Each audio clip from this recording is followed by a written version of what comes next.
Hello, welcome to Local Edition. I'm Leslie Leyton. We're checking in with now the mayor of Fullerton, where there are some changes underway following the police beating death of Kelly Thomas, a homeless man, as well as checking on the fiscal health of the city as well.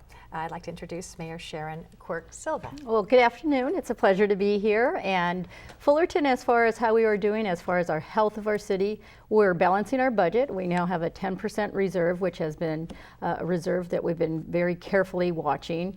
We have had to make cuts, and in the future we will continue to look at pension reform. We'll continue to look at costs of services, everything from outsourcing as far as can we do a better job, but really carefully analyzing our budget and making sure that we have those reserves in place. Other cities have suffered because of their pension costs and because the redevelopment agency money being taken away. These are not serious factors for the city of Fullerton? Redevelopment has been a tool that we have used, I would say, very wisely in Fullerton, and it is a tool that we are missing.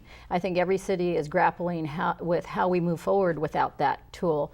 But we were not heavily using that tool so that we can manage without it. But some of the projects that the community has seen and has enjoyed, we won't be seeing those projects for quite a long time. You touched on changes as far as police contributions to their pensions, but there are also other changes on the police force, other changes on the heels of the Kelly Thomas, the homeless man who was beaten by police. Tell us about your task force, what you've discovered and some of the changes that you're making. Well, first of all, it's been a very traumatic year for Fullerton, as you know, and the public has been very involved with what we are doing as far as the City Council to really make decisions that are going to reform some of the practices we've seen in the police department.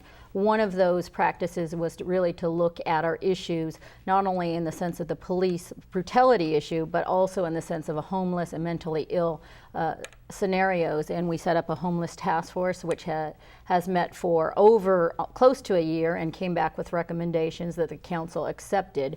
Some of those are everything from looking at bus passes for homeless issues, but one of the major issues that we've seen not only in Fullerton but across the county is the need for a year-round homeless shelter. Mm-hmm. You've also, on the heels of this, you have 3 new city council members.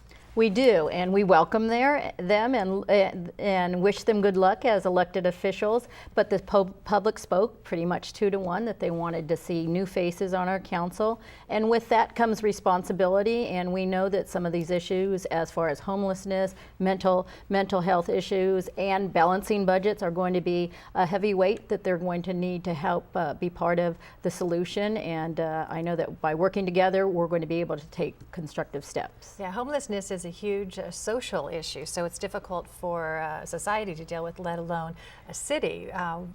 What is the city regionally, our city has taken it very seriously, but I think the most important thing that is, as a county and a state, we all have to be part of the dialogue, and that's, I think, a conversation we could continue to come back to.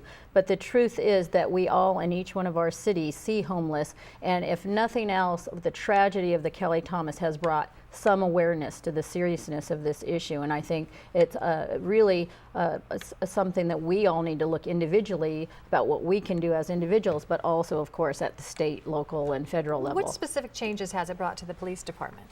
Well, first of all, one of the first things we asked out of the tragedy is that our officers go back and be retrained in homeless and mental health issues. So when they're on the force, out in the streets, that we know that we won't ever have that type of scenario happen again. All right. Unfortunately, we're out of time. There's so much to talk about in the city of Fullerton. Thank you so much for having me here. It's a pleasure. Thank you. Right. And thank you for joining us on Local Edition. I'm Leslie Leyton.